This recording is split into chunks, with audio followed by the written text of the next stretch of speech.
चढ़ती कला तेरे माने सर्वदा भला। इसकी आवाज साफ करना आता है। वैसे नहीं, ये भी सचखंड में जहां इसका आसन है सचखंड के ऊपर, वहां से अपना आसन छोड़ के यहाँ आ गया। और यहाँ बैठने के बावजूद जो है आपको बुलाया इसने, आप नहीं आए सत्संग में, इस परमात्मा ने आपको बुलाया है। और बुलाया तो आपको देगा नहीं भेजेगा, इसके दर्शन को खाली नहीं करता। लेकिन बिल्कुल शांत हो गए, सत्संग सुना। इस सत्संग से जो आपके आत्मा के ऊपर कई जन्मों की मैल चली गई है, वो इस सत्संग में उतरती है। कहीं चले जाओ, मंदिर में, मस्जिद में, पूजा में, पाठ में, कुछ भी कर लियो, जो मैल उतरेगी ना वो सत्संग में उतरेगी। गुरु की क्यों आवश्यकता पड़ती है? गुरु बगैर कभी भी जो है परमात्मा से नहीं मिल सकता।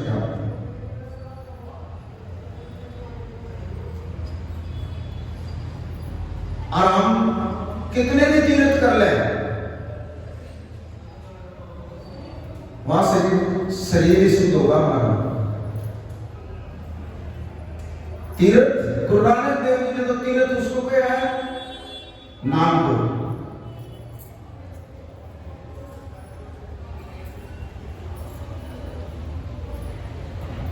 नाम को तीर्थ गया, फिर संत को तीर्थ गया, फिर सदगुरु को भी तीर्थ गया। ऐसे ये तीर्थ, इससे बड़ा तीर्थ दुनिया में। लेकिन हम जो बाहर घूमते हैं, तीर्थों में घूमते हैं, वहां तीर्थ घूमने के लिए जाते हैं, अरे 2 दिन लगाते हैं, 2-4 दिन लगाते हैं, स्नान करके अपने घर आ जाए। लेकिन इससे बड़े का तीर्थ नहीं है कोई। तो वह त्रिवेणी जो प्रयागराज में, वो आपके अंदर ही है, इंगला, पिंगला और ये सुषमा। और तीनों का जब ये यहाँ पर मिलाप होता है, और जब इसका मिलाप यहाँ पर होता है तीनों का, अब इंगला भी दिखा है, पिंगला भी दिखा है, लेकिन सुषमा नहीं दिखती। ऐसे ही प्रयागराज के अंदर जो है ना सरस्वती जो है ना वो नहीं दिखती, वहां पर वो नीचे से निकलती है। इसी तरह ये जो सुषमा नाड़ी जो है, इसके जरिए से आप परमात्मा से मिल सकते हैं। और कितने मत्था टेक लियो और कितने चले जाइयो, कहीं कुछ नहीं है। पैसे करने वाले बैठे हैं, बड़ा दर्द हो जाएगा जब असल में हमारा विश्वास नहीं। हम कभी किसी के पास जा रहे हैं, कभी किसी के पास जा रहे हैं, किसी कोई 10,000 मांग रहा है, कोई भी पापा जी चाहे तुम 20,000 ले लो, मेरा रोग काट दे, क्योंकि पैसा हो रहा है। यहाँ पर पैसे की बात नहीं, यहाँ सिर्फ एक परमात्मा का नाम है और उसकी कृपा है, और वो अपनी कृपा से ही पता नहीं किस किस के रोग काट कर चले जाएगा से। लेकिन गुरु एक ऐसी शक्ति है जो इस लोक से परलोक जो लोग ले जाता है, अपनी आत्मा को खींच कर, बाकी नहीं ले जा सकता। अब जैसे वैष्णव माता, चलो वैष्णव माता का ही होगा, दुनिया जाती है, उसमें माथा टेकती है, वो कहां से देती है? वैष्णव माता कहां से देती है? चलो यही साथी जो मैं आपको सुनाता हूं कैसे देती है वैष्णव माता। एक बच्चा 11 साल से माता वैष्णव का धारण किया है, और जब 12वें साल उस बच्चे ने लगी तो वो किसी गांव में कीर्तन करने के लिए चला गया। बड़े ध्यान से सुनियो, परम लिख रहे हैं यहाँ परम लिख रहे हैं, जो बैठे हैं बिल्कुल कट्टर मानते ही नहीं है, उनके परम लिख रहे हैं। यहाँ 12वें साल में वो बच्चा किसी गांव में कीर्तन करने के लिए चला गया, और उसी गांव के अंदर जो है ना गुरु नानक देव जी का सत्संग था। अब उस बच्चे ने कीर्तन कर दिया, और सत्संग में से कोई सेवक उठ का आया और उस बच्चे से ये कहने लगा, अरे गुरु नानक देव जी का सत्संग है, तुम जाकर दर्शन तो कर ले उसको। अब वो बच्चा कीर्तन करके और गुरु नानक देव जी के सत्संग में जावा है। 12 साल हो गए उसको कीर्तन करते करते माता अब जब वो गुरु नानक देव जी के पास गया तो गुरु नानक देव जी ने उससे कहा, आ गया पुत्र तू? हाँ जी, मैं तो आपके दर्शन करने के लिए आया। बड़े ध्यान से सुनियो, साखी हुआ कल आज रात को जो रत्न मेरे पास रुकना है। अब उस बच्चे को गुरु नानक देव जी ने जो अपने पास बुला लिया, वो चले गया। उसका बढ़िया तेरा लंगर पानी करवाया गुरु नानक देव जी ने। अब ठीक रात के 12 बजे वो बच्चा उठता है और उठ कर उसने क्या देखा, गुरु नानक देव जी का ऐसे चौक था, उस चौक में एक लेडी झाड़ू दे रही रात के टाइम में, ठीक 12 बजे। और वो बच्चा देख रहा खड़ा हुआ और उसके यहाँ से जो है इतना तेज निकल गया और बहुत ज्यादा तेज, और वो बच्चा खड़ा हुआ देखने लग रहा है क्या इसके माथे में इतना तेज है और ये रात के 12 बजे झाड़ू देने लग रहा है, कोई ना कोई शक्ति है। उसने उस लड़के ने जो है उससे पूछ लिया जाएगा, भाई तू कौन है? रात के 12 बजे तू झाड़ू दे रही है यार, तू है कौन, मुझे ये बता। वो झाड़ू देने वाले को कहने लगी, मैं बोले तुझे कीर्तन करते हुए क्या साल हो गए? आज 12 साल। नो बोले मैं वही हूँ जिसके तू कीर्तन करता है। बोला तू क्या करती है? बोले मैं जो है ना डेली की डेली जो है ना यार झाड़ू दे गए और गुरु नानक देव जी से मांग कर ले जाती हूँ, जब मैं तुम्हारे को देती हूँ।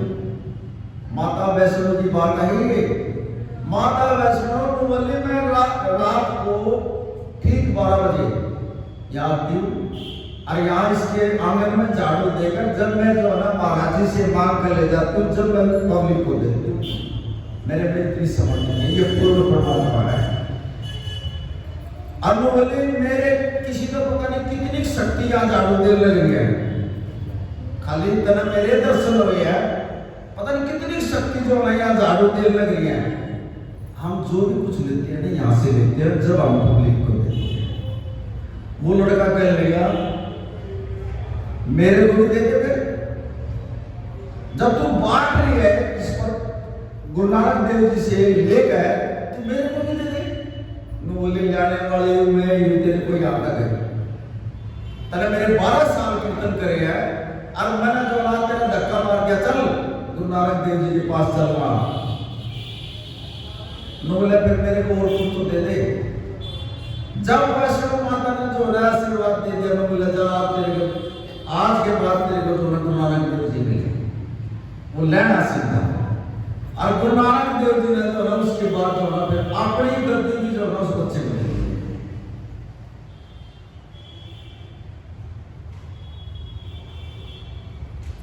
12 साल उसके कीर्तन करे और 12 साल में उसने ये देख लिया अगर मेरे को ये मिल जाए, लेकिन मांगते उसी से। ये हमारे महाराज जी जो है ये विचार करते साल में एक बार, ये भी ऐसे के बात करते। आप तो ऊपर दर्शन कर घूम फिर कर वैष्णो माता के दर्शन कराए, बस यहाँ तक सीमित था।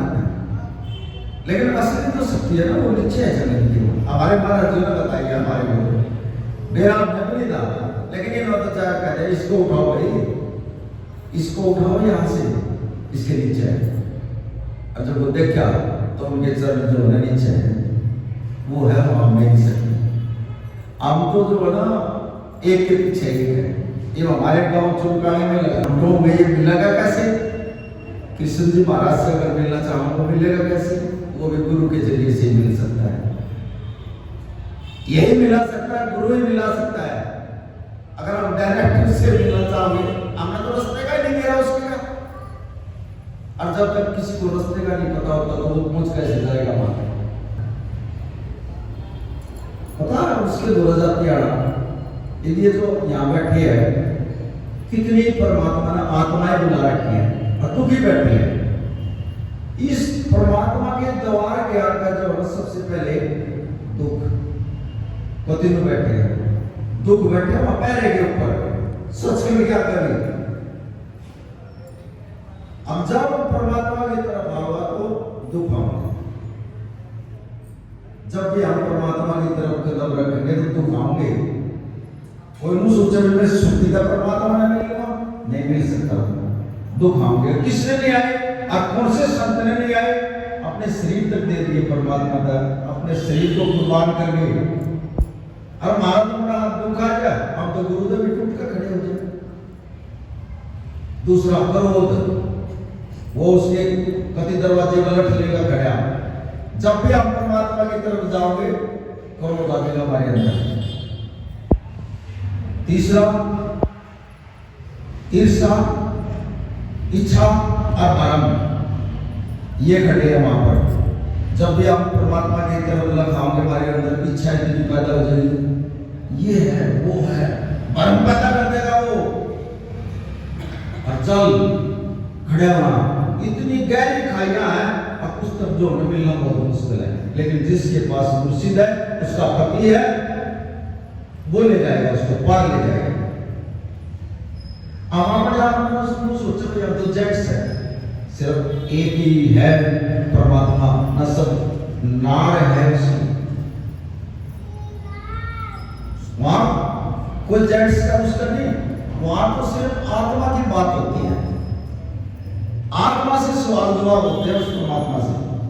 उसका जो लेखा जोखा है परमात्मा आत्मा से हिसाब करता है। लेकिन गुरु में इतनी ताकत है, जो परमात्मा ने आपकी किस्मत में लिख दिया यहाँ पर, गुरु बदल देगा उसको। परमात्मा के लिखे हुए ना गुरु बदल देगा। और जो गुरु ने जो लिख दिया ना, उस परमात्मा में भी ताकत है, इसके लिखे हुए लेख को काट देगा। गुरु में इतनी ताकत है। तीन लोग नौ खंड में, गुरु से बड़ा ना कोई, और करता करे ना कर सके, गुरु करे सब। वो कैसे करता है, चलो ये भी एक साथी सुन लो आप। एक इनमें भी कोई ऐसी आत्मा बैठी हुई, मेरी बुआ बहन, सच्ची घटना बता रहा हूं आपको। पंजाब के अंदर एक माता जी थी, 35 साल हो गए उसको, कोई बच्चा नहीं हुआ। और इतनी बड़ी बसानी पीर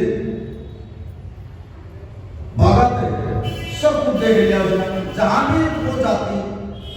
अब तेरी किस्मत को मतलब लाल निशान लगा रखे परमात्मा ने, वो लाल आएगी। अब कोई सेवक मिल गया उसको, कहने लगा माता जी कैसे परेशान हो रही है। अब भाई मेरी 35 साल की उम्र हो गई, परमात्मा ने लिख दिया तेरे भाग में औलाद नहीं, अब जा। ये इतना बड़ा गुरु बैठा है यार, जा इसके पास चली जा, तेरी किस्मत में जो ना मिल गई देख बोला। अब वो गई वहां। अब गुरु गोविंद सिंह जो घोड़े पर चढ़कर सवार हो रहे थे जाने के लिए कहीं, और इतने में वो माता जी पहुंच गई वहां और हाथ जोड़ कर कहने लगी, गुरु महाराज जी मैं जो ना कुछ लेने के लिए आई हूँ, आप दुनिया का बैठ रहे, मेरी जोड़ी में देख फल डाल दो। अब इतनी बात कहते ही जो है ना महाराज जी ने आंख बंद करी और उसका भविष्य देखा, इसकी किस्मत में लिख के रख गया। आंख बंद करके देखा, गुरु महाराज ने हाथ हिला दिया, बोले माता जी तो लाल निशान लिख रखा है, तेरे बाल में आएगी, वहां से भी ना होगी। महाराज जी ने भी कह दिया माता जी तेरे बाल में औलाद नहीं है। और फिर उनकी चल पड़ी। फिर वो लड़का जो है सामने रोड के ऊपर ही खड़ा था, कहने क्या बात हुई माता जी। अब जी भाई साहब महाराज जी कभी नाट कर बोला लाल से इधर लिख रखा, अब तेरी किस्मत में औलाद आएगा। देखो ये परमात्मा के लिखी हुई बात बता रहे हैं। अब गुरु उसको कैसे बदलता है, वो लड़का कहने लगा माता जी तू कल आना, अब कागज और पेन लेकर आना जा, कल तुझे जरूर मिलेगा। अच्छा आका। उस लड़के ने पता था, अपने गुरु के बारे में इतना विश्वास था उसको, मेरा गुरु समर्थ है और पूरा है और वो दे देगा इसको। अगले दिन सुबह नहा धोकर माता जी रोड पर का थोड़ा खुश होकर लग रही और कागज पहले दिया हाथ में। अब जब उस लड़के के पास आई, कहने लगा माता जी आ गई। अब हाँ आ गई भाई। नो बोला कल भी गई थी तू गुरु के पास, और आज फिर जाओ। और वो आज जावेगी ना तुम, वो उनको माता जी कल तो आई थी तू, तेरे भाग में है नहीं, तो तेरा एक ही बात कह रही है, जब मेरे लेख लिख रहे थे वहां आपने मेरे भाग में लिख दिया कि नहीं है, चलो वहां नहीं लिखा तो यहां लिख दे, लिख इस कागज के ऊपर लिख। इतनी बात बोल दी जा गुरु महाराज जी ने, जा तेरी किस्मत में आज कल मिलेगा। अब वो गई। अगले दिन फिर वो महाराज जी जो है घोड़े में चढ़ गए और जाने के लिए तैयार था, और वो हाथ जोड़ कर खड़ी हो गई, कहने लगी गुरु महाराज मेरी भी जोड़ी में फंड डाल दो। कल माता जी कल तो आए थे आप, आज फिर आ गया। कहने लगे गुरु महाराज जब मेरी किस्मत के जो लेख लिखे थे ना, ओड़ा भी आप ही लिखनाड़े दे, ओड़ा आपने नहीं लिखा मेरी किस्मत में, लेकिन यहाँ लिख दो बस अलीले पेन कागज। अब गुरु महाराज कहने लगे कोई जुगती बताई, किसी ने बताया इसको तरीका बताया, किसी ने ये कोई वैसे दवाई नहीं है, किसी ने बताया कोई जानकार है। और वो जो है गुरु महाराज जी उसकी तरफ लिखाया, और महाराज जी ने जो है ना उसका कागज और पेन ले गए, और जब गुरु महाराज जी जब लिखने लगा, ध्यान से सुनना भाई, ये मतलब नजर ही नहीं होने, देखो कैसे किस्मत बदली जाती है।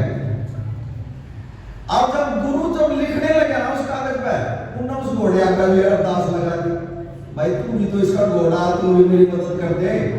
अब जब गुरु महाराज लिखने लगे तो घोड़े का पाठ आ गया। अब वो लिखकर तो एक वो 7 का पड़ गया। महाराज जी ने बोले ले माता जी तेरी किस्मत में 7 पुत्र होंगे, जा लिख कर दे दिया पर्ची के ऊपर, और 7 होंगे। हाँ हाँ वो तो लेगा पर्ची ना, और वो तो खुश हो दिया हुआ रोड के ऊपर, और वो लड़का बैठा हुआ कह रहा है क्यों माता जी, नो बोली भाई या 7 लिख कर दिया, 7 पुत्र हो गए मेरे। देखो परमात्मा के लिखी हुई ना जो ना लेख ना जो ना गुरु बदल सकता है, किसी में ही मत जाए, कहीं पूजा पाठ कर लियो, कहीं मंदिर में चले जाइए, कहीं नहीं मिलेगी ये चीजें। जो गुरु बदल देगा ना, गुरु समर्थ होगा तो वो बदल सकता है। ऐसे ही एक राजा, बड़े ध्यान से सुनना, ऐसी कैसे मतलब बदलता है गुरु। एक राजा सुबह दरबार में जावा है, और वो सबसे पहले जो अपने गुरु के चरण लेता है, गुरु की पूजा पाठ करके, और फिर जो उसके पंडित थे, विद्वान पंडित थे, फिर उनके पास आवे, उनसे पूछ कर वो काम करे। काफी दिन हो गया ऐसे देखते देखते, तो जो विद्वान पंडित था काफी दिन से राजा के साथ था, वो एक दिन कहने लगा, बोला राजा साहब काम तो मेरे से पूछ कर कर रहे हो आप सारा, और पूजा को भी कर रहे हो आप, हमारे से दबाव हो रहा राजा साहब ही हो।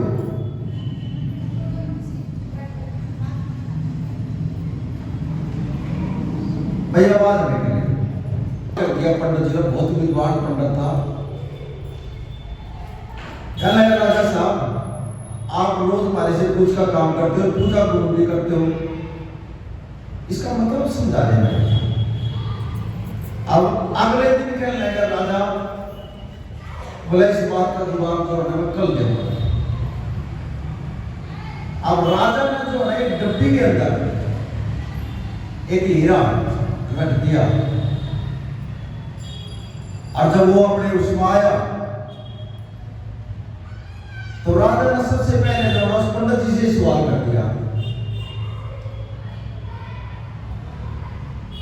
नो बोला पंडित जी आप रोज के रोज मुझे टोकते हो, आप गुरु की पूजा करते हो, फिर हमारे से पूछते हो, नो बोला इस डब्बी में तो बता दे की है।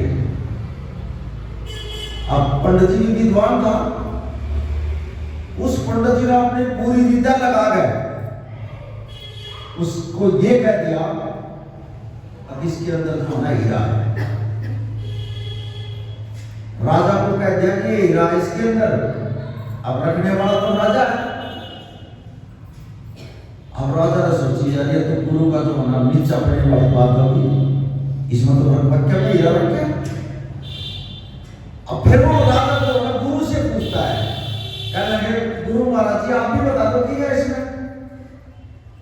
अब गुरु नु कहते कि इसमें हीरा है, तो गुरु छोटा हो गया वहां और गुरु बच गया फिर वहां।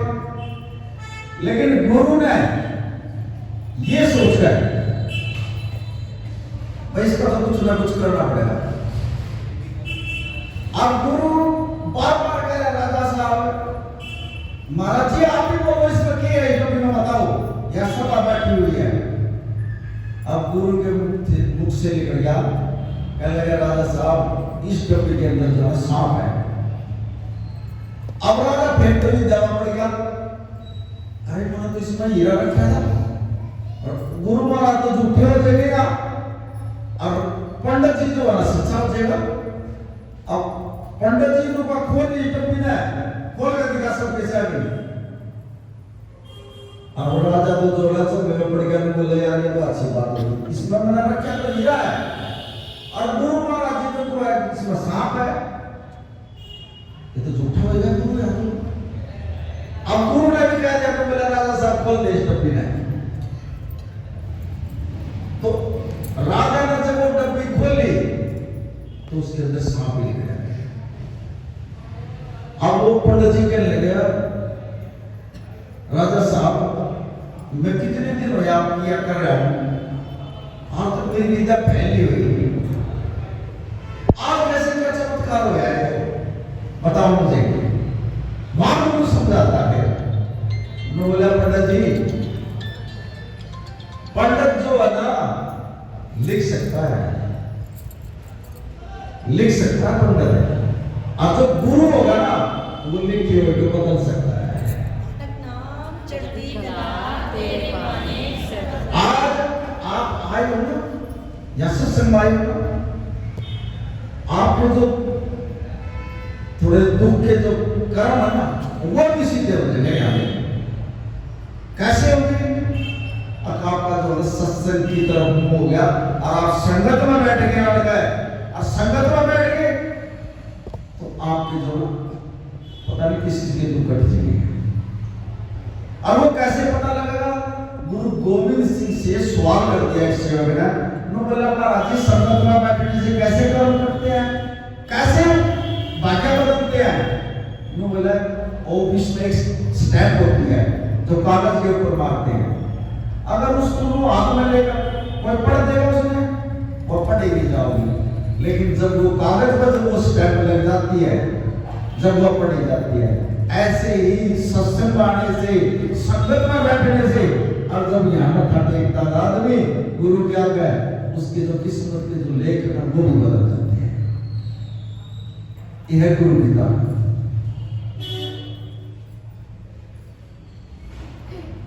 बदल जाते हैं लेख सत्संग में। क्यों जरूरी है सत्संग?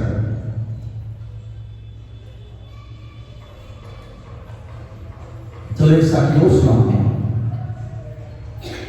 नई संगत बैठी है, साथी तो पहले भी सुनाई थी महाराज जी ने, लेकिन वो आज मैं नहीं बोल रहा, गुरु बोल रहा है। तो विश्वास नहीं होता, हम गुरु से भी धोखा करके हम दूसरी जगह जो है दफ्तर की ठोकर खा गए, और जब हमारे काम रुके हुए हैं, और जब हमारे बच्चों के भी और घर में क्लेश। जिसने गुरु पर विश्वास हो जाए कहने की जरूरत नहीं है, ऑटोमेटिक शांति हो, ऑटोमेटिक गुरु काम करता है। हम भी कर सकते हैं, ना कुछ करने के लायक है, जो करता है गुरु करता है।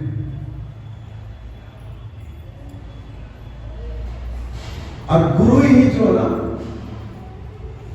वहां जब हम इस संसार से जाएंगे, जब महाराजों से जो हमारी बुरी हालत कर देते हैं यमराज पीट पीट कर, लेकिन जिसने गुरु का नाम डाल ले रखे हैं उसकी यमराज की कीमत नहीं जो उसके पास आ जाए। और इतने बुढ़े हालात होते हैं टूर ना पकड़ पकड़ के जो ना वो खींचते हैं बात और इतनी मार पड़ती है जिसका कुछ कोई है नहीं उसको से कुछ भी कोई कुछ भी करो और जिसका मुर्शिद है और जिसका गुरु है धर्मराज की भी बदले उसके नजदीक आ जाएगा नाम चढ़ती कला लेकिन जो कभी नहीं मांगेगा वो उसमें हिम्मत ही नहीं वो मांग लेगा माँ भगवती जो वो परमात्मा है निरंकार जो पूरे ब्रह्मांड को चला रहा उसके गेट पे आप लेकर माँ भगवती बैठी है या भी मांगती है लेकिन जो गुरु साथ में होगा ना इसकी भी हिम्मत नहीं है अब ये खजर मांग लेगी गुरु को चुपचाप बैठेगी अंदर ले देगा चिंता करना और वहां जाकर ओ परमात्मा ने कह देगा अब ये तेरी आत्मा अब आज मेरी आत्मा बोला बोल इसको कहां जन्म दे फिर जहां से हम गुरु की भक्ति छोड़ते हैं हम ऐसी जगह पैदा होने जा रहे हैं हमने दोबारा फिर जो ना गुरु ही मिलेंगे हम गुरु की शरण में जाए पकड़ लेगा गुरु हमेशा सेवा कभी नहीं हो सकता अपने गुरु को अन्ना सेवक में हिम्मत है गुरु अपनी अपनी आत्मा को जो नजर भी पकड़ लेगा देगा आज जैसे आज महाराज जी यहाँ बैठ गया यहाँ भी जो है ना जो उसकी आत्मा होगी ना उसको कर लेगा वो कैच कर लेगा ऐसे चाहे वो प्रसाद के जरिए से करो चाहे वो लंगर के जरिए से करो चाहे वो सत्संग के जरिए से करो चाहे वो कीर्तन के जरिए से करो आज उस आत्मा में जो है ना ऐसी बात बैठ जाएगी अब कोई गुरु वगैरह कुछ नहीं है और वो जाएगा चुपचाप जो है ना महाराज जी के चरणों में मत्था टेक देगी महाराज जी मैं तेरी हूँ और तुम मेरा है मैं तेरी हूँ तुम मेरा है बोलते हुए महाराज जी से और महाराज जी जो है उसको जो ना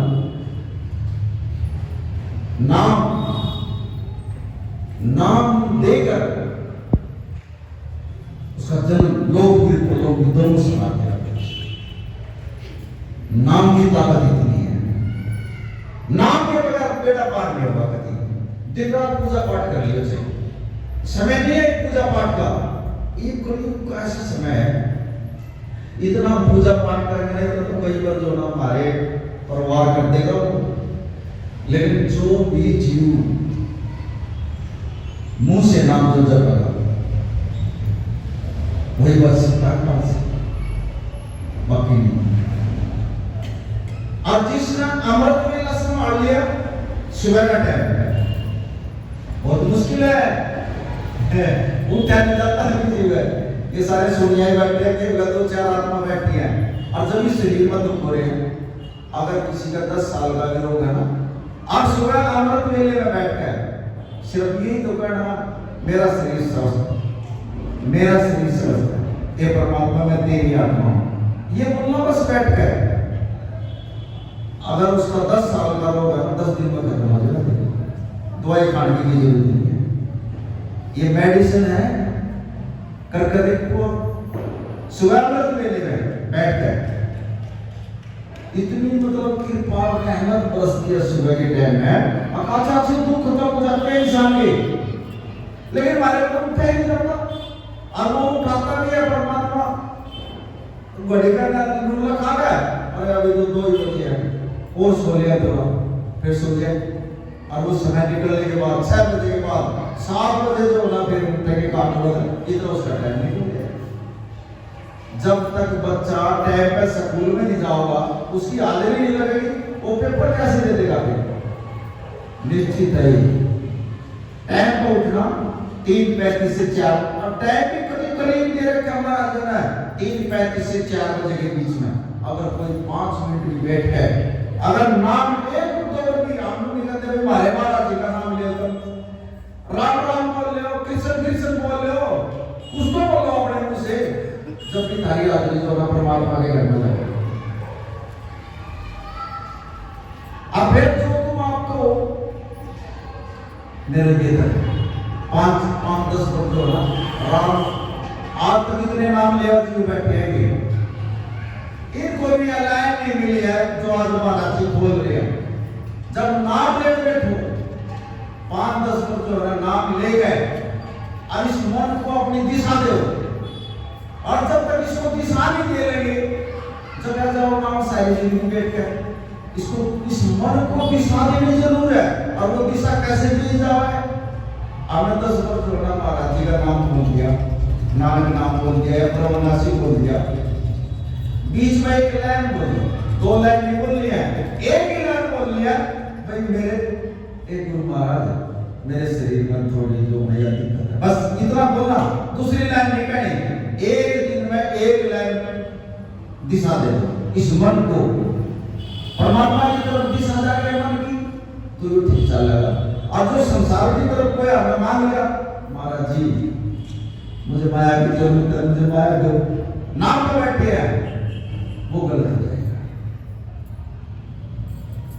संसार की तरफ ना मोड़ो इस मन को, परमात्मा की तरफ लगाओगे तो एक दिशा मिल जाएगी। इसको डेली की एक लाइन बोल दो, इसको दिशा मिलती चली जाओगे परमात्मा की तरफ और हम आगे बढ़ते चले जाओगे। और जब तक दिशा नहीं देंगे हम इसको, जब तक हम पास नहीं हो सकते। और एक गुरु एक ऐसी शक्ति है जो इस मन को गुरु ही कंट्रोल कर सकता है, बाकी किसी की हिम्मत नहीं। आप बोल नहीं आता है सारे आप उल्टे सीधे काम कर रहे हैं, इसका सुनते भी जो है चैन नहीं लेने देगा हमारे को। मन एक परमाकांश, इस मन को परमाकांश का यार ये कोई छोटी मोटी शक्ति नहीं है। कई 1000 साल तपस्या करके नाम की, जब इसने मन में जो है शरीर के अंदर ये उपाधि मिली है मन वाली, जाए तू इसके अंदर जा।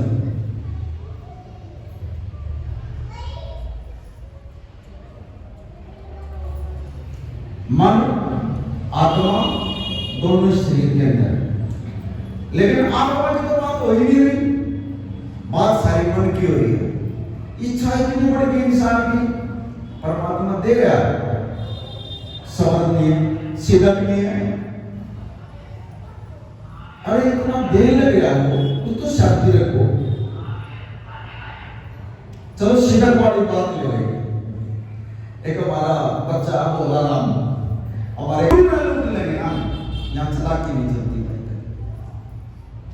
कुछ नहीं सोचना, कति बड़े गुण का जो गुरु दे देगा जोड़े बढ़ देगा। अब जितने हम चलाक पड़ेंगे भले इसके अंदर किसकी चल रहा है, परमात्मा का चला किसी की नहीं चलती किसी। आज हम जो दुखी बैठे हैं हम अपनी कमियों के कारण बैठे हैं। आप आए सत्संग में, आज मत अतीत करूंगा गई परमात्मा या मेरी मति जो है ना तू ले ले और अपनी मति में दे दे। बस अपनी मति से काम ना करियो, इसकी मति ले लो। जहां गुरु की मति आ जाएगी ना कभी भी गलत काम नहीं होगा, और जहां अपनी मति आ जाएगी वहां हमेशा गलत काम होगा। क्योंकि हम इतने समर्थ नहीं है, हम इतने फैसले नहीं ले सकते, हम इतने डिसीजन नहीं ले सकते, लेकिन गुरु की जब मति आ जाएगी ऑटोमेटिकली गुरु काम करेगा। ऑटोमेटिकली शरीर में जो दुख है वो ऑटोमेटिकली कटने शुरू हो जाएंगे और कोई भी गलत फैसला नहीं ले सकते आप। गुरु जो ले हम अपने तो होशियार किसी ने समझ देगी, गुरु को भी एक साइड में कर देते हैं, अपने घराने से भी धोखा दे देंगे, अपने घराने के साथ लड़ाई करते हैं, धमका दिया उसने। महाराष्ट्र में एक तोता नाम का एक संत हो गया और वो विठल की सेवा करता, विठल महाराज जी। वो विठल महाराज जी के अंदर अरदास लगाया, कहने लगा हे परमात्मा तने इतनी बढ़िया मेरे को औरत दी, जो आज तक जो ना मेरे दिल ना कोई लड़ाई है ना कोई झगड़ा है, और मैं परमात्मा में जो है ना इतना लीन हो गया हूं सिर्फ उसकी वजह से। वो मेरे खिलाफ कभी लड़ती नहीं, इतने भाग्यवान है। फिर एक दूसरा संत आ गया माटी का राम, वो उसके अंदर अरदास लगाया, हे परमात्मा मुझे ऐसी औरत मिली, अब मेरा रोटी खाना मुश्किल कर रखी उसने, देखो भाव देखो, एक को रुका रहा कितनी अच्छी मिली, मैंने जी परमात्मा मिला, और एक को कह रहा ये परमात्मा ये विठल महाराज मेरे भाग में इसी लिखी, अब मेरे लिए 24 घंटे लगा, लेकिन मैं फिर भी मैं शुक्र मनाऊं। अगर वो ना मिलती तो मैं साथ दे मेरे तो दर्शन ना मिले बताओ। इतनी लड़ने वाली औरत अगर वो ना मेरा आती तो परमात्मा मैं आपसे नहीं मिल सकता। कि वो पुजारी बैठा बैठा सुनने लगा, मुझे यार ये अच्छे आदमी लड़न वाली बीवी उसकी परमात्मा तक कह रही, और बिना लड़न वाले को भी जो परमात्मा तक सिरे दे रहे। और पुजारी ने भी अरदास लगा दी, विठल महाराज जी आ गए, कह लगा विठल महाराज जी देखो मैं तो सेवा भी करूं, और मेरे घर वाले तो कभी कर्कश है,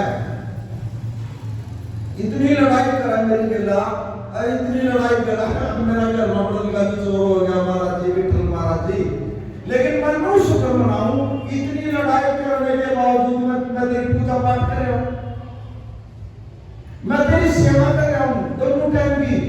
देखो भाव देखो, तीनों के अलग अलग भाव। जी परमात्मा ना समझा रहे हैं, परमात्मा नो बोले ये तुम्हारे लिए लिखे हुए ग्रंथ है, और इन्हीं के भाग्य से जो है तुम्हारे को ये विठल जी महाराज पूर्ण संत नहीं उनका होता है।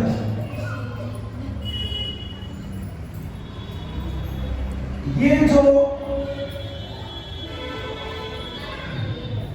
बच्चे हैं, घरवाली है, घरवाला, ये पिछले कर्मों के योग से मिलते हैं।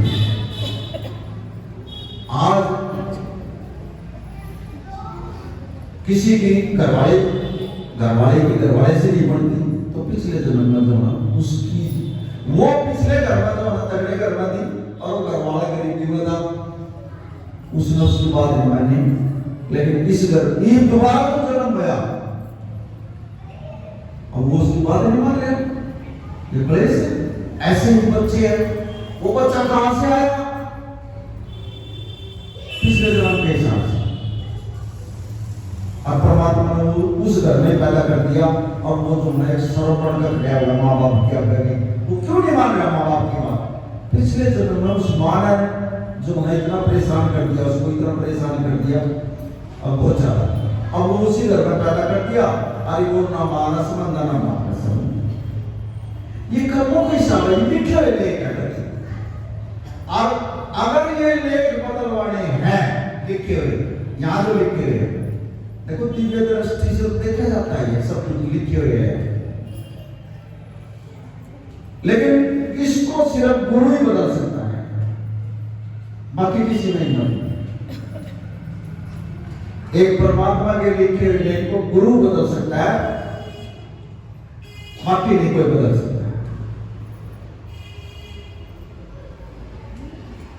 गुरु जो चाहे, आज आप जो 1 घंटे का जो सत्संग का जो टाइम दे रहे हो ना, ये आपके अकाउंट में लिखा गया, चाहे किसी ने सत्संग ले रखा है या नहीं ले रखा, लेकिन इसका फल देखो क्या मिलेगा।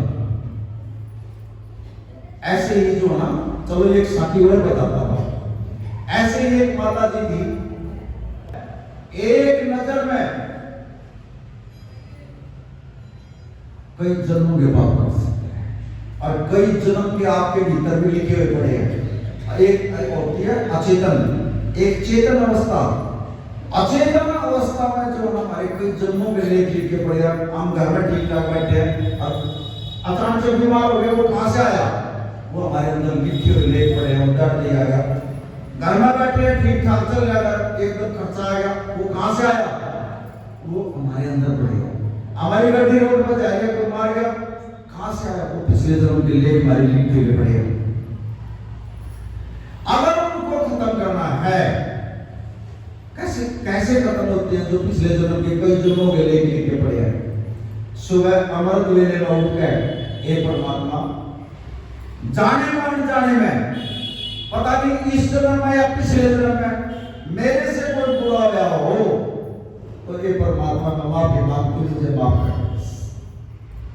5 साल को बोलो सुबह उठकर, हे परमात्मा, या किसी ने गुरु ले रखा, गुरु से कहो, हे गुरु महाराज, पिछले जन्म में, जाने में अनजाने में, इस जन्म में या पिछले जन्म में मैंने किसी को कुछ बोला या किसी का बुरा कराया, तो तो मैं माफी मांगता हूं आपके चरणों में, मुझे माफ कर दो। ये बात 5,000 अगर आप बोलोगे 5,000 आपका 10 दिन आप सुबह व्रत बोलोगे ना, जो आप बोल रहे हो ना, फिर एक दिन जो है आपके सामने आएंगे, उल्टी आने से हो जाएगी, आपके कर्म जो है वो कटने से हो जाएंगे, कुछ जन्मों में लेकर जाएंगे ऐसे। फिर सेवा सुमिरन, चलो जिसने नीले रखा वैसे बोलो, लेकिन ये जरूर क्या करो भाई मेरा शरीर स्वस्थ है। आधे से ज्यादा बीमार बैठे हैं, कोई दुआ आधे तो दुआ ये काम करना छोड़ दिया कभी। सुबह जब नाम लेने बैठे तो सिर्फ इतना ही बोला करो, हे परमात्मा मेरा शरीर स्वस्थ है, मेरा शरीर स्वस्थ है।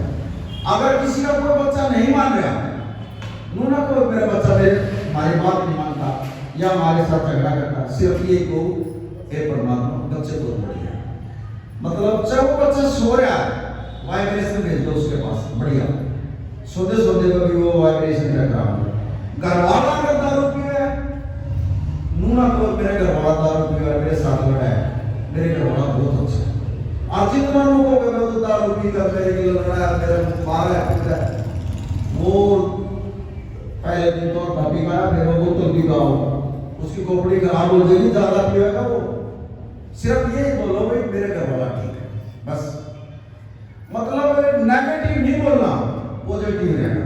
घर में भी जो है ना पॉजिटिव जितने रखोगे, अरे हम कई घरों में जाते हैं हमारे सिर में दर्द हो जाता है, नहा धोकर सिर्फ परमात्मा का ही ध्यान करें, ऑटोमेटिकली पड़ोसिया तक के वाइब्रेशन खत्म कर दोगे। आप देख लो आपका जो वाइब्रेशन है, जो हो रहा पड़ोसिया तक चला जाएगा। ये प्रदूषण क्या है? ये हमारी बातों का अभी आगे जो पब्लिक जाए जब कौन के बोल रहा है, यही तो वाइब्रेशन है। ये पानी की टंकी हरे करके ऊपर रखी है, इतना वाइब्रेशन है इसके अंदर, इतना वाइब्रेशन है बहुत ज्यादा। जब भी पानी पियो सुबह का अमृत वेले में उनका जो संकल्प ले होंगे ना, संकल्प से सीधी से समाधि, और जब समाधि में बैठने लग जाओगे फिर कुछ नहीं होगा, ऑटोमेटिकली शरीर ठीक होता जाएगा। यहाँ दवाइयों की जरूरत नहीं है। सुबह अमृत वेले में जो ना भी चलो ना हाथ हो गया दवा पे बैठ के सिर्फ इतनी बात, ये परमात्मा नमस्कार, सबसे पहले परमात्मा को राम राम करो। दूसरा ये परमात्मा जो आपकी कृपा बाजे बाजे ना जो रात में नींद नहीं आती, सारी रात परेशान हो रहा है, गोली भी खा लिया है और दर्द फिर भी शरीर में, उस सुबह उठते ये परमात्मा आपकी कृपा से मेरी रात बहुत बढ़िया बीती है, और मुझे यकीन है प्रभु आपके ऊपर मेरा दिन भी बहुत बढ़िया बीता। ये संकल्प दे रहा हूं ना आपको, मेरा दिन भी बहुत बढ़िया बीतेगा। फिर जब आप इस संसार में आए, आप कुछ लेकर आए थे? नहीं लेकर आए ना? किसने दिया? परमात्मा ने दिया ना। औलाद परमात्मा ने दी, घर वाला उसकी दया से मिल गया, बच्चे उसकी दया से मिल गए, पैसे उसकी परमात्मा की कृपा से मिल गए। ये परमात्मा जो आज तक आपने मुझे दिया है, मैं आपका बार बार शुक्रिया करता हूं। 5 बार बोलो, 5 बार तो कह दे परमात्मा जो आज तक आपने मुझे दिया, मैं आपका बार बार शुक्रिया करती हूं, उसका शुक्रिया करो। ये 2 संकल्प से ही जो आपके जो तार हैं आत्मा के, ये पावर हाउस में जाकर जुड़ेंगे। अब पावर हाउस में जब आपका तार जुड़ गया तो आपकी आत्मा जो है वो चारों जोड़ी शुरू हो जाएगी, और आत्मा जब चारों शुरू हो जाएगी, सारे दिन आपका जमीन का पैर नहीं टिकेगा, ना गोड्डा में दर्द होगा, ना सिर में दर्द होगा, और आप बाजे बाजे आटोगे, कभी थकावट नहीं आएगी। हमारे पे गुरु महाराज ने हम इस लायक नहीं थे जिस लायक गुरु ने बना दिया। आज मैं जहां भी होते भी गुरु जो हमारे साथ करे, इसका सूक्ष्म शरीर गुरु हमारे साथ है, तो हम कभी किसी की निंदा चुगली नहीं करेंगे, किसी के बारे में कुछ नहीं करेंगे, और फिर हमारे शरीर में कोई दिक्कत भी नहीं होगा। ये दिक्कत, ये परेशानी, ये दुख हमारी कमी के कारण जैसा बीज बोओगे वैसे काटना पड़ेगा। और कर्म के लेख जो हम अपने आप लिख रहे हैं, कोई दूसरा लिख रहा है। हर सांस में जो हमारे विचार आएंगे वही लिखा जाता है। चंद्र को इसके भीतर बैठा से भी एक एक सांस की खबर लिखेगा। जब भी आप नाम लेने का भी कोई तरीका होता है, जैसे एक ओंकार है, ओंकार एक परमात्मा का नाम है। जैसे हम बोल रहे ओम, इसको जो लोग ऊपर खेचो, ओम यहां ले आओ, कार इसको नीचे छोड़ो। ये सांस पहले अगर ध्यान कर लेना, एक भी सांस मारा भी चली जाओ। लेकिन आप तो बैठकर बस अपना सर्वे में अपना नाम ध्यान करते हुए सांस नीचे आ रहा है, नीचे जा रहा है। इन सांसों के जरिए से जो नाम लेना बेकभी भी नहीं हम वो कर सकते। और गुरु बगैर जो है बात नहीं बनती, ना बेटा पार। मेरा मुझे ये बता, मैं इस कृष्ण के बारे में क्यों इतनी मतलब वो रही। जब महाराज जी समझा रहे उसको, कहने लगा पिछले जन्म में जो ना तू जहां पैदा हुई थी बरसाने में, माधुरी नाम था इसका, माधुरी।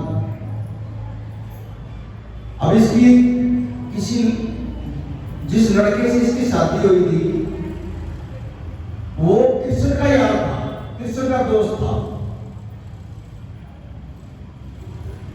अब जब इसकी शादी हो गई, जब यह अपनी मां से कहने लगी, इसकी मां इसको कहने लगी, मीरा को कहने लगी, मीरा अकामा तू इसके साथ जा रही है, जब तू वहां जाए ना कृष्ण से ना अपना मुंह दिखाइए। बस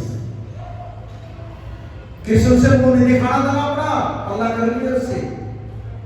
कह लगी मां क्यों? अब वो जो है चित सो रहा है, वो अगर तेरा शिकल देख लेगा ना, वो पागल बना देता लड़की को। अच्छा मां कहने की बात जो आपने बात कही है ना, मैंने मंजूर है। अब वो लड़का जो है ना मीरा को ले गए, माधुरी को ले गए, और वहां से जब चल रहा था और रास्ते में कृष्ण जी मिल गया उसने। कहने लगा भाई तू भाभी को ले आया? हाँ कहाँ ले आया? बोला इसका मुंह दिखा मेरे से। कृष्ण का नाम उस लड़के को कहने लगा भाभी का मुंह दिखा दे मेरे को। अब उसने पूछ लिया कि ये कौन है? अब ये कृष्ण जी है। अब माना जो नाटक मां कृष्ण को मुंह दिखा दे, उसने जो नाटक बोली मैं इसको मुंह नहीं दिखाऊंगी। वो लड़का कहने लगा अरे कृष्ण है ये, दिखा दे। अरे मेरे परिवार में तो है। नो बोले ना मैं नहीं दिखाऊंगी इसको मुंह। नाटकी मेरा जब वो ले आया अपने घर, वहां कृष्ण का ही जिक्र बस और कोई बातें नहीं थी वहां तो उस गांव में। और वो लड़की जो ना सारी बात सुनकर और कहती उसने जो अनसुनी कर देती हो। तो वहां इतनी बारिश होगी, इतनी बारिश होगी, तो कृष्ण जी ने जो है इस कन्नौमुड़ी के ऊपर जो है पहाड़ उठा लिया। अब जो सारी प्रजा जब उसके नीचे आ गई, जब उसने मीरा ने देखा भाई ये कौन है? बोले ये कृष्ण जी है। अब वह कृष्ण जी की तरफ लगाएगा और कृष्ण जी जो है फिर उससे मुंह फेर रहा है, क्योंकि वचन दे दिया था मैं तेरे को, मैं भी तेरे को दर्शन दे दूंगा जा। अब कृष्ण जी ने उसको दर्शन नहीं दिया। अब वो जो है बीमार पड़ गया, और इतनी बीमार पड़ गई अब उसका जो है मन समाएगा। अब उधर से कृष्ण जी के पास जो है वो उसको रिपोर्ट की, अब तेरी भाभी जो है बीमार हो गई और मरने वाली है मीरा, मिलने एक बार दर्शन कर ले उसका। बोले मैंने वचन दे रहा है, जब उसने मेरे से मुंह फेर किया था अब मैं भी उसको दर्शन नहीं दूंगा। अब जब उसको रुका दे अगले जन्म में मिलूंगा। अब उसने जोड़ा सेवक ने जोड़ा उसको बता दिया, अब वो नहीं आएगा और उसने ये कह दिया अब मैं अगले जन्म में तेरे से जो ना मिलूंगा। अब मेरा ना जो ना इतनी बात सुन के कह लगी अपनी माँ से, कह लगी माँ तने क्यों मेरे से ऐसा कर्म करवाया कि तूने कह दिया मेरे से कृष्ण से पर्दा कर लेना। माँ तने इतनी बड़ी गलती करी है, वो तो परमात्मा है, अब तने माँ मेरे से धोखा कर दिया। माँ तने मेरा जन्म खराब कर दिया, वो तो परमात्मा था। माँ तने जो है मेरा सारा जन्म खराब कर दिया, मैं कृष्ण से नहीं मिल सकी। माँ तो माँ कभी तरह मेरे साथ ऐसा व्यवहार करे, तुझे पता नहीं था माँ वो परमात्मा है। और माँ ने भी अपनी गलती मान ली। जब मेरा न माती दबे कहने लगी ले कृष्ण जी महाराज आज इस जन्म में तो जो है ना मैं ये पर्दा तेरे से रखा है, अगला जो जन्म होगा ना मेरा तेरा मैं ये पर्दा ये घूंघट खोल कर जो मैं आऊंगा तेरे साथ और तेरे को तना मजबूर कर दूंगी और तेरे मेरे दर्शन करने पड़ेंगे। ये वचन कह गए मेरा अगले जन्म में पैदा होंगी और मैं इस पर्दे को खोल खाऊंगी संसार में, मैं पर्दा नहीं करूंगी और तेरे को मजबूर कर दूंगी कृष्ण तना मेरे दर्शन करने पड़ेंगे। मैं ये वचन देकर जाती हूँ और इतनी बात कहकर जरूर मेरा दम तोड़ ली। और अगले जन्म में जब मीरा पैदा हुई, जब वहां से चली, इसने तो अपना पर्दा ही खोल दिया संसार से, कोई पर्दा नहीं करे ऐसे। जब रविदास के पास आई थी, जब गुरु महाराज जी ने जो ना यहाँ महाराज जी भेद समझा रहे हैं गुरु बगैर भगवान नहीं मिलता, जब गुरु रविदास ने जो ना इस परमात्मा से कृष्ण जी मिला, ये है गुरु गीता। कई बार हमारे जुड़ जाते हैं गुरु से और उनका जन्म खराब हो जाता है। कभी ना करो गुरु से तो पीठ फेंके ना बस। अब जिसने गुरु से पीठ फेरी ना कई जन्म लग जाएंगे, कई जन्म लग जाएंगे, फिर 84 लाख जिया दुनिया पढ़ना पड़ेगा। और ये 84 लाख जिया जुनी भुगत के जब यह मनुष्य जन्म मिली आपने, ये बड़े भाग्य वाले आत्मा हो तुम जो ये मनुष्य जन्म यह आत्मा मिली हुई है। और समय का मेरा नहीं लगता, एक सांस आ गया दूसरा आवा या ना आवे, पछताओगे फिर जो समय निकलने के बाद पछताओगे। ओहो जिस मास सवाल तो होते हैं परमात्मा के पास जाकर जिले के जो का हिसाब हुआ है ये परमात्मा मैं उसे भूल लो पछताते हैं। एक शेख जी है इतना धन दे दिया परमात्मा ने, भाई आप मुझे लेने के लिए आए हो? हाँ बोले मेरे पास इतनी माया है, इस मदद तुम ले दो और मैंने इतने दिन मांगे दे दो तुम। बोले अरे एक दिन मांगा लेगा ना वो भी नहीं देगा तेरे को। अब उसको सोचे यार या इतनी माया मैंने छोड़कर इकट्ठी कर ली, अरे तो किसी काम की भी नहीं। कल यार और ज्यादा ले लो, खजाना ले लो मेरे से, एक सेकंड मांगा दे दो कुछ तो दो मेरे को। बोले आप किसी की नहीं चलती भाई। वहां उस लालच ने कहा फिर क्या था कि उसके बोले गुरु महाराज जी जो सही कहा करते, और मैंने गुरु की बात नहीं मानी और उस कोठी को बंगले को और उस पैसे को छोड़कर और सेठ जी जो ना एक लाई जो ना चला गया संसार में। ये समय जो गुरु कह दे ना उस पर अमल करेगा, बार बार नहीं जन्म मिलेगा ये। और ये ज्ञान गुरु ही दे सकता है, आत्मा में जागृति गुरु ही ला सकता है। हमारे अंदर तो इतने अंधकार है, इतना भीतर इतने ये बैठे हैं, 4-5 ये बैठे हैं हमारे अंदर, ये नहीं हमें सांस लेते, कभी क्रोध आ जाए, कभी लोभ आ जाए, 4-5 तो हमारे अंदर बैठे हैं। इनका सिर्फ एक गुरु ही समाधान कर सकता है और मन को सिर्फ गुरु ही कंट्रोल कर सकता है। बाकी कोई ताकत नहीं, कोई शक्ति नहीं, कोई देवता नहीं, किसी ने भी मान लिया देवता में भी इतनी हिम्मत है इस मन को कंट्रोल होता है, लेकिन गुरु लट का काम करता है इसका। इस मन के ऊपर जो लट का काम करता है गुरु, वो कैसे करता है? एक